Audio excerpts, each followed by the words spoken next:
بسم الله الرحمن الرحيم. الحمد لله أحمده وهو السميع العليم. سبحت له السماوات وأفلاكها وسبحت له الأرض وسكانها وإن من شيء إلا يسبح بحمد ربه ولكن لا تفقهون تسبيحهم. ثم الصلاة والسلام على المبعوث رحمة للعالمين نبينا محمد بن عبد الله صلوات ربي وسلامه عليه وعلى آله وأصحابه الغر الميامين. ما استملت عين بنذر ووأذت أذن بقدر وسلم تسليما كثيرا. وبعد السلام عليكم ورحمة الله تعالى وبركاته. أرى المسكتين باو يقول الله سبحانه وتعالى يدور الدوحان لمولن كنكو الله بجو سيدهم إذن ترى ميو أسفه ونقول إيادية إلى دائما وابدا باو دون إذواني كان الله بميدا صلى الله عليه وسلم كنكو يبيكو رمكو يسحابا لمكو يكال درني بكال الدين نينتي نبتك الله صلى الله عليه وسلم أن تري الله تبارك وتعالى يدعو حركو يبتك وندك hare bawɗum siɓe tedduɓe tumbodirɓe dow ɗo sohlu e cuuɗi Allah subhanahu wa ta'ala hare on hiwrama on jarnama ƴettugol tammoɗon seeɗo ɗo nokku ka dina Allah subhanahu wa ta'ala wona e senditede haray ɓawo ɗum hiɗe wonde e ceernoɓe meɗen o Cheikh Mouhamadou Salih Tunkara musidɓe meɗen jibinande laaɓe haray ko leydi meɗen ɗo kadi ɓe duɗi e nder laɓe toon ha ɓe ari Conakry ɗon ɓe waɗi université général Lansana Conté ɗo ɓe yalti ɗo université ɓe continue diina kan e activité ji yowodirɗi e fi gurdam ndin fewndo hiɓe jooɗori sengo Gabon to hiɓe noddande diina Allah subhanahu wa ta'ala kan hiɓe nafi yimɓe ɓen to moƴƴan hakkunde télévision ji e radio ji jama on no natirde saabu maɓɓe kaɗoɗen diina haray ko kamɓe woni ko tolnuɗen ɗo haray noon ko ɓuuri welde kon e hunde fof neɗɗo on si tawi hawri e Allah subhanahu wa ta'ala okke cecco diina haray ɗum ko hunde fotude ko hunde welde haray ɓeɗo koɓe tooli ɗo ko makko ba ka gandal e piiji ɗin fof ka huwodire kono o yiya yeeso ngon tun andon ko boobo Allah subhanahu wa ta'ala elti nemini oɗo nema haray ɗum yo wonan en enen kadi sukaɓe ɓen hebra yo wonan en hakkil yo findin en wawen ŋatade diina kan yo findin kadi mawɓe fayɓe ɓen no woodi ɓeɗo ko école franco arabe waɗi ha yalti si ɓe wowli français asi kay ɓiɓe tagaɓe wowlali pular si ɓe wowli arab asi kay ɓiɓe taga ɓe wowlali arab yani ɓe wowlali haala go sona arab ko hen ɗum famiten en ɗum no woodi buy wonɓe yaltinde ɓiɓɓe muɗum ɓen ka école ji arabe naɓa ka école français ɓenna o wawidata fo o fonda a fonda haray noon ko halnal junnugol haala en watta micro ngo soke maɓɓe rachid ko saɗi ko towlen ka nokkure ɗo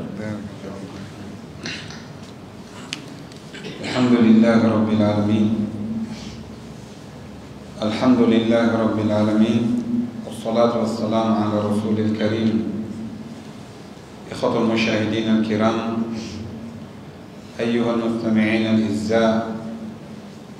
فيا خير أمة أخرجت للناس السلام عليكم ورحمة الله وبركاته. يقول الإمام الشافعي رحمه الله تزود من التقوى فإنك لا تدري إذا جن ليل هل تعيش إلى الفجر فكم من عروس زينوها لزوجها وقد قبضت أرواحهم ليلة القدر وكم من صغار يرتجى طول عمرهم وقد أدخلت أرواحهم ظلمة القبر وكم من صحيح مات من غير علة وكم من سقيم عاش حينا من الدهر وكم من فتى أمسى وأصبح ضاحكا وقد نسجت أكفانه وهو لا يدري وكم من ساكن عند الصباح بقصره وعند المساء قد كان من ساكن القبر فدواء على التقوى فإنها أمان من الأهوال في موقف الحشر. إذن إخوة المشاهدين الكرام، اتعظوا هذه الأبيات الشعرية واعلموا أن الله سبحانه وتعالى خلقنا في هذه الحياة فستنتهي يوم من الأيام. haray musidɓe julɓe tedduɓe, en tumbiɗirani yettoje ɗen wonande jooma meɗen tabaraka wa taala, bi mana so wi'i alhamdu ko ma wiyen lillah. alhamdu ko mubtada, lillah ko shibu jumla khabaru mubtada aw jarul majrur mutaalliqun bi mahzufin وهذا المحذوف هو الخبر، والتقدير الحمد مستقر، الحمد كائن، الحمد حاصل لله. وتلون كدواني لنلالهم عليه الصلاة والسلام حين رسول مقبلون الصحابة بين يكلا فالا دو جوكو بالبكتي مقبلين حانيا لنقال دري حري مصيب بجل بتدو بي إنني دي دو دنجم دي aɗotawen natude majji e karmo ko meɗen Cheikh Ibrahim hafidahullah, hiɗe weltanoɓe, hiɗen duwanoɓe, hiɓe jeeya e karmo koɓe attiɓe jaɓɓade en e ndeɗo ɗen saare Conakry, ɓanna en e ngalɗoɗen daroggal e téléno ɗo hiɓe innamo West Africa TV. haray tigi tigi on mi wawata ɓanginde ɓural maɓɓe kono hiɓe ɓuri langelade. haray ko honno ɓe woni noddiranɓe kaaɗoɗen diina e ko honno ɓe woni nafirde jama o. haray ɓeɗo ko karmokoɓe meɗen ɓe wi ka pular ko attiɗo maɗanade wattotoma finde. se ndaari winduɗo Magamatul Hariri o wi ونبه شوقي بعدما كان نائما هتوف الدجى مشغوفة بالترنم فلو قبل ما بكاها بكيت صبابة بالسعدى شفيت النفس قبل التندم ولكن بكت قبلي فهيج للبكاء بكاها فقلت الفضل للمتقدم. هذا هو الشاهد. هري برانغال كو أتي ببين وني كو جي هري كم أتيين يهودو دين تيرن دعوة haray hiɗen doron hiɗen duwanoɓe hiɗen torijo meɗen tabaraka taala ɗuɗɗinan en sifa maɓɓe. haray musidɓe julɓe tedduɓe, ɗiɗoɗen jimɗi e ardinɗen imamu Shafii rahimahullah ɓe maki yoɓo kulol jooma meɗen tabaraka taala, wan noon hiɗa fokkiti ka jooma meɗen ɓe maki fa ida janna leylun, tawi woni ha niɓɓiti a anda hal taishu ila alfajri, yarli a wuuray ɗo e subaka, ala garanti ka jooma meɗen tabaraka wa taala. ɓe maaki kadi fa kam min arusin zayyanuha li zawjiha, heewi e peera mo ɓe labinani ɗum wonande modibbo on ɓe ami ɓe yimi wagadu ubidat arwahuhum laylatal qadri, tawi pittali maɓɓe ɗin itamanoma ka jemma laylatul qadr, jomeɗen unnino gode maɓɓe ɗen. idan ɗum ɗo ka tabintingol mako cheikh on wallahi hore Libreville woɓɓe meeɗi baarude laawol ɗon mariage waɗi, ama moƴƴa yima moƴƴa, laawol ngol no baara, yimɓe ɓen haaɓi moƴƴa. wallahi ɗum waɗi e samedi on e gorko on hotidi e joom bajjo on e dimanche on mi wattino e sonnajo, dimanche on sonnajo on o wattinoya. tawi imamɓe maaki fa kam min arusin zayyanuha li zawjiha wa qad ubidat arwahuhum laylatal qadri. ɓe maaki kadi heewi kadi e pay kunkun tañƴina juutugol ngurdam makkum kono tawi pittade ɗin ɗinadama kanim ɗenni ɓe qabre maki wa kam min sigarin yurtaja tulu umrihim wa qad udkhila al arwahu zulmata al qabri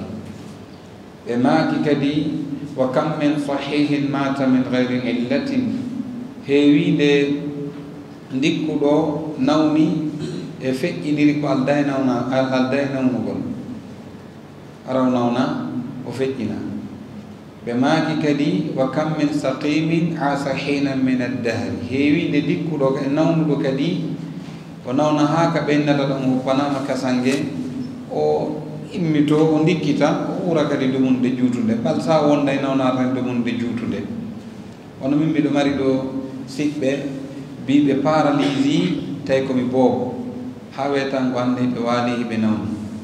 idan ɗo fof ko finanɗe e jomumeɗen tabaraka wa taala woninge fiinude ɓe maki kadi kamɓe imam heewi kamɓe sagata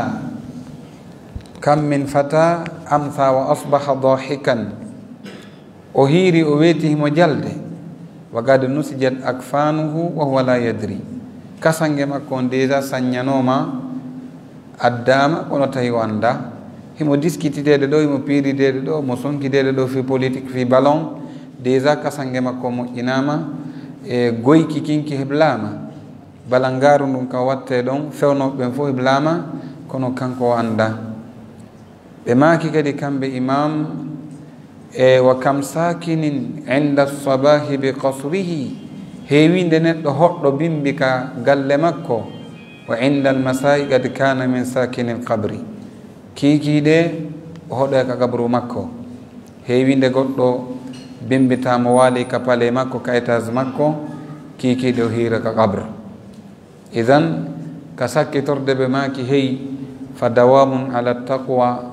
mi torikema duumagol e hulgol allah fa innaha no hulgol allah amanum ko hoolare minan ahwali immorde caɗele ɗen mofturu ka daragol ka mofturu yeeso jooma meɗen tabaraka wa taala haray musidɓe ɓay madama koyen sukaɓe wono ɓeɗo ceernoɓe makiri noon ko enen woni ƴiyal diina kan ko enen woni tamawɓe janngo si weymamoɓe ɓen ɗo ko enen hani lontade ka julnugol e ka noddingol e ka fewnugol fureji ɗin e ko nanditata e muɗum ko enen hani lontade leydi si ala sukaɓe ɓenduɓe daraniɓe diina kan haren ndin ɗum leydi ndi ala avenir haren ɗo faala andintinde ɗo seeɗa yoga e toɓɓe wallitotoɗe neɗɗo fii heɓugol gandal buyye meɗen no janngude kono ha joni e ayiyay ɗo goɗɗo himo janga ɗo duuɓi sappo joyi nogayi ha joni o ronko heɓde gandal ha joni kan kadi hay fate to ronko firde kon ɗum ni ndeɗoɗen nawnare bisimillahi subhanahu wa taala ko nawnare nde nawnuɗen enen ɓeɗoɗen talibaɓe kono buyye meɗen no faala gandal kono en ara rewde ka laawol haray gandal ngal no mari laawol ngol hanuɗen jokkude haray ko yoga e wasiyeji faala ɗe wasiyade enen ɓeɗoɗen talibaɓe sey tan on jaaɓi yewten seeɗa hay sey ko aya goto ma ɗum hadise goto ɓural fi ngalloɗen gandal haray wasiye arano ko wasiyotoɗen e talibul ilm e neediji ɗin ko wasiye ɓurɗo mawnude ko hulgol allah ɗaɓɓowo gandal no duwawonde taqi hulɗo allah ɗen andi noodi ayaji boy ka jomumen tabaraka wa taala o nodden fi taqwa kono wi wattaqullaha wa yuallimukum llah kono noon wona fistay ko jawabu on noon goyi nango wattaqullaha wa yuallimkum tawni ko jasmu arayno kono firoɓe defte kan no wi wondema neɗɗo so huuli allah jomumen tabaraka wa taala e andinaymo ko andano talibul ilm bal neɗɗo fuu no duwawde hulɗo allah tentini noon kadi ɗaɓɓo gandal mo duwa renade o waɗa ko jomumeɗen yamiri o ɗo kaɗe makko ɗen kanko jalla wa ala kono noon ko suti ɗon e bakkatuji ɗin ɗi ɗuytay haqqil buye meɗen no mari probléme ji hunƴagol faamugol goɗɗo nun ko bakkatuji ɗin tawi neɗɗo hulali Allah o duumike bakkatuji ɗin ko karango ɓirta gandal ɗaɓɓangal ngal. Imamu Shafi'i rahimahullah tawi ɓe jogitino haqqil moƴƴa fillama ka defte telmanke koɓe marno haqqil ɓe makayno miɗo hula yawgol ka marché fiwata mi hunƴo konguɗi yimɓe ɓen mana so ɓeyno ka marché ko yimɓe ɓe wolata kon ɓe makayno mi hulaynota mi hunƴo konguɗi maɓɓe ɗin. hakken ko ɓe mari haqqil fillama wondema ñande gore yimɓe ɗiɗo meeɗi lurrude yeeso maɓɓe e magasin tawi haala ka ɓe wonno haalde kan ko luga farisiya ɓay ɓe lurri on tuma ɓe ari ka qadi ka ñawowo on o landiɓe ɗo mari seede ɓe wi a suka goto de tawno hakkude mo wineteno Shafi'i qadi o wi nodde Shafi'i imamu Shafi'i ɓe nodda ɓay ɓe noddama dare ko ɓe maaki kon wonanay e ngalaw ɓe maaki kamɓe imam mi faamali dey ko ɓe wowli kon kono konngudi ko ɓe wowli kon fof lan hunƴi natɗo joni min minanta soso yimɓe ɗiɗo lurra ɗo mi ara seedi tagol ta ko ɓe wowli kon fof lan hunƴi ɓerɓe filli mo kala e maɓɓe ko wowli kon mana nastay koko enregistre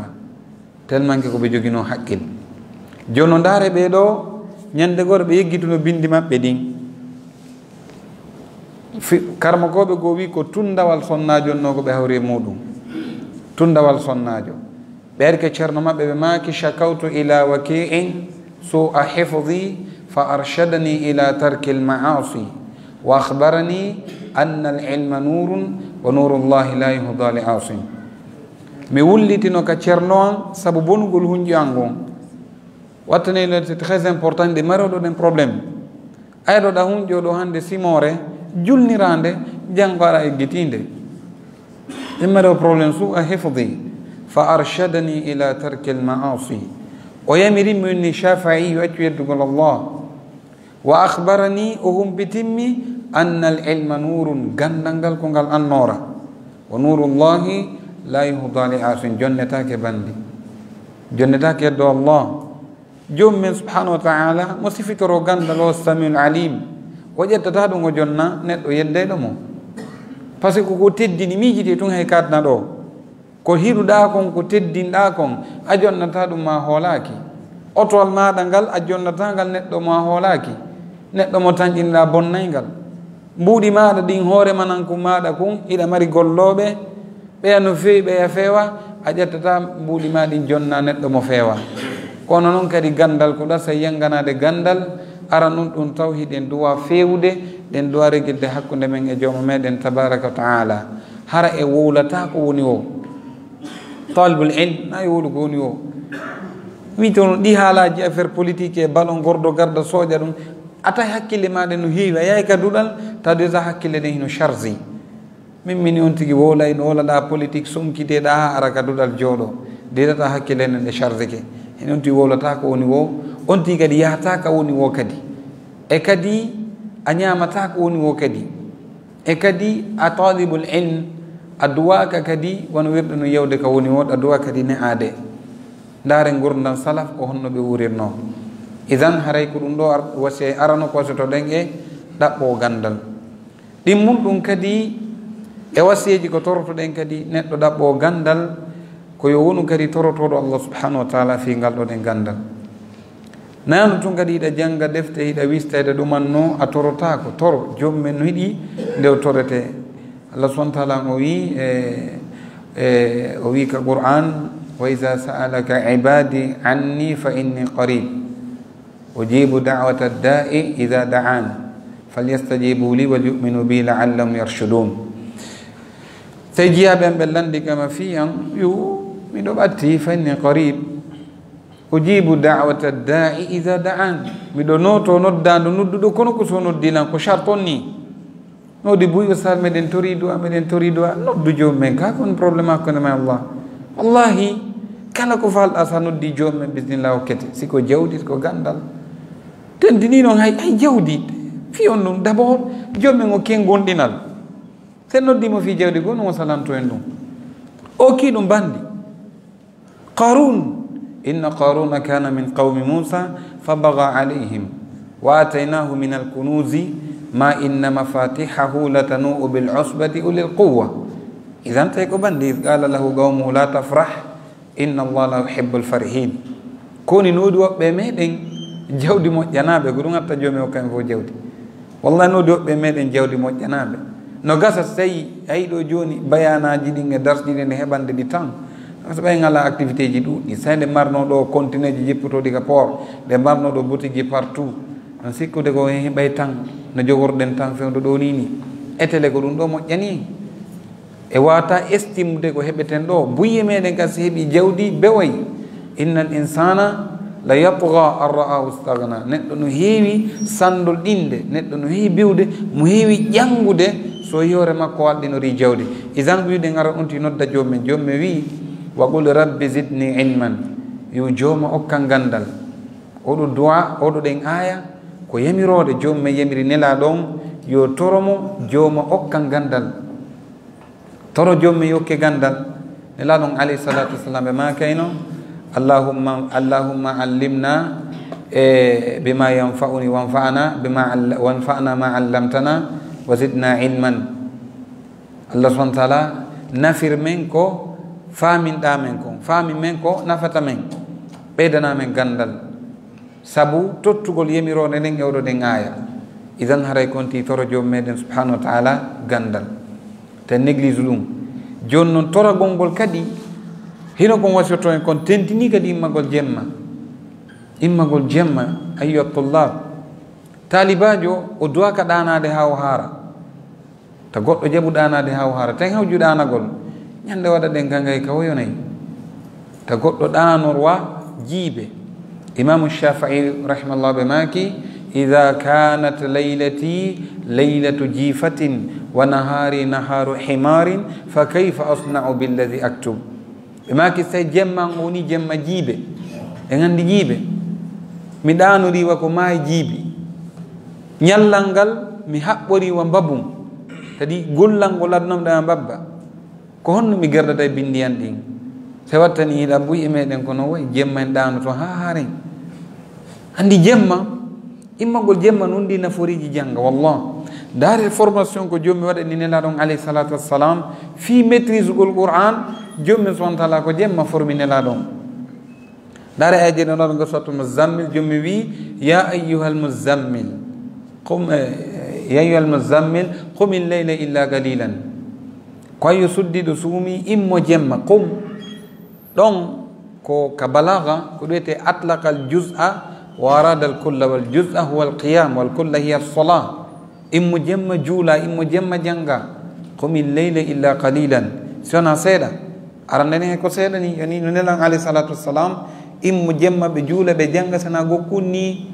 tawi ɗum ɗon kannandi no ɗuuɗi jomumen ɗuyti o wi nisfahu ƴetto feccere nden tawi kadi feccere nden kan no ɗuuɗi jomi awin usmin no ɗuytu ka seeɗa tawi kadi fanɗi panɗi allah wi awsid alayhi ɓeydu seeɗa kono warattilil qur'ana tartilan jangu qur'ana on kaddi jangugol jommi wi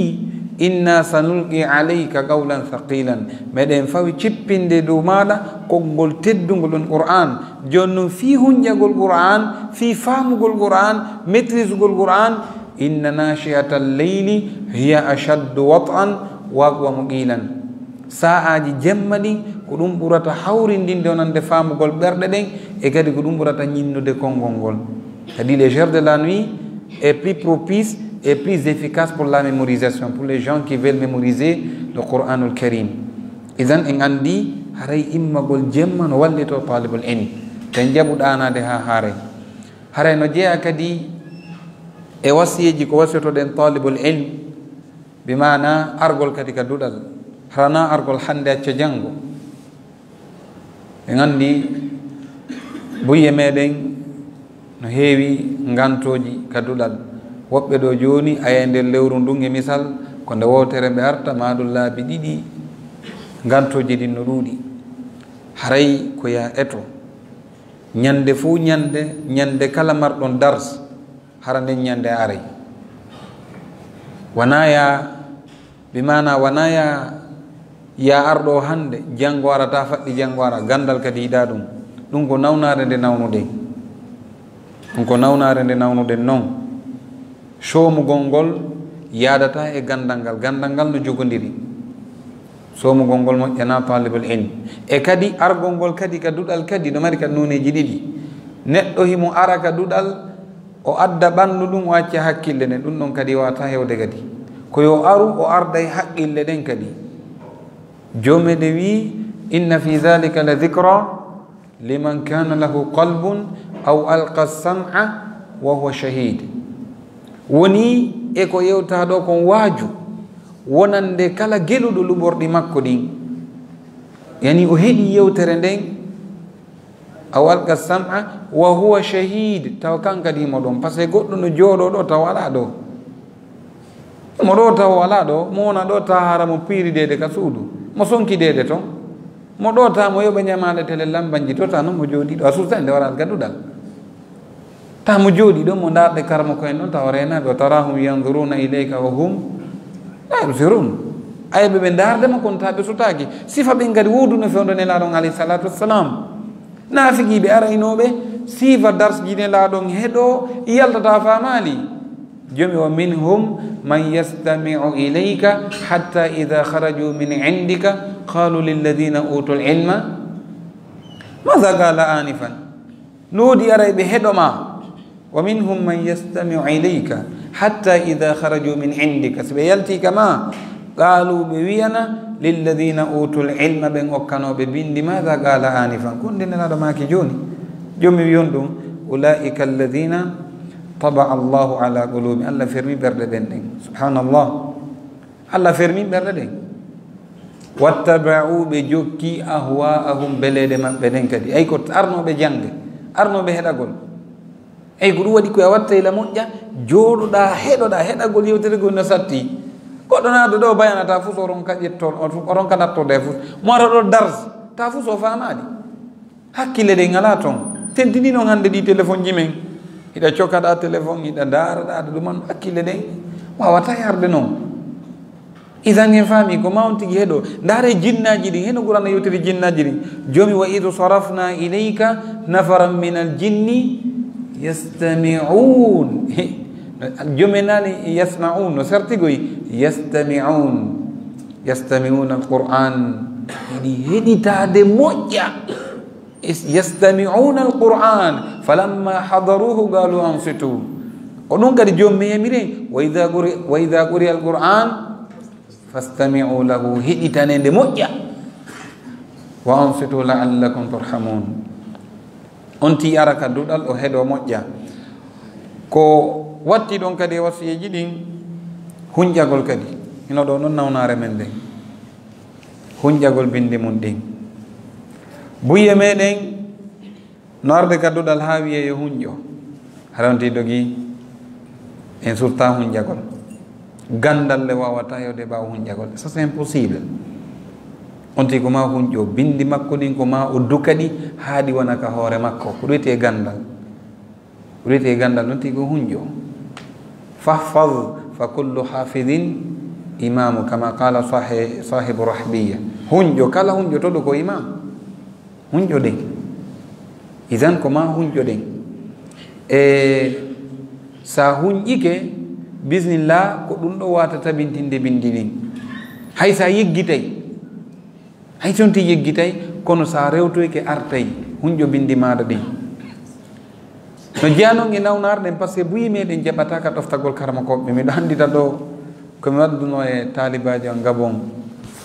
e ñande gooro ari wenninmi oustage en aray ɗo faala janngude min niya en sendinira noon goye hakkude janngugol e waajagol o ari ka raɓɓinndingol o tawimi min janngi balɗe ɗiɗi balɗe tati min niya ko hunjagol nani o wi nono tiiɗi dey min ni way ɗo ko mi watta sariya simi tawoyima kama an kadi a waɗa e sariya kono ɗo ɓay tun ko an ari tawimi ko mi watta ɗo sariya ka raɓɓinndingol o inni kanko ala haqqil minni on ala haqqil ɓeyni minni ko hunde tuma yiltuɗon cewɗi ɓurtin ɗon mo ala haqqil ko sifa ɗi mo yeyde mo julade o ndinan o ala haqqil minni ko hunde tuma ɓeyti on ka travauɓe on ala haqqil o wi hande wotere joni haray ko no mi watta komi waynodir ka par ce que so fusilan ɗon horden haray mi hettata gonga o ndinan o ala haqqil idan par ce que den jaɓuɗo wigol minen min ala haqqil oɗi ɓuye talbaɓe minen min ala haqqil minen faalaji e gandal on ala haqqil ɓe wi sa neli haqqille ɗen ka burure ko dongal ngal falɗa oɗe tenanoytama ka kono sa accide ka suudu a yeehi ka burure ko ɗon tenoyta ko wartama ko par ce que ɗawa haynade toon joni kurade sikka ko huntere leggal tagoto jaɓinde mi ala haqqil fokkidirtake ɗaɓɓugol gandal on tii ko hunjo andita ɗo qissa ñande gore neɗɗo goto warno ka mawɓe meɗen ɓen Fuuta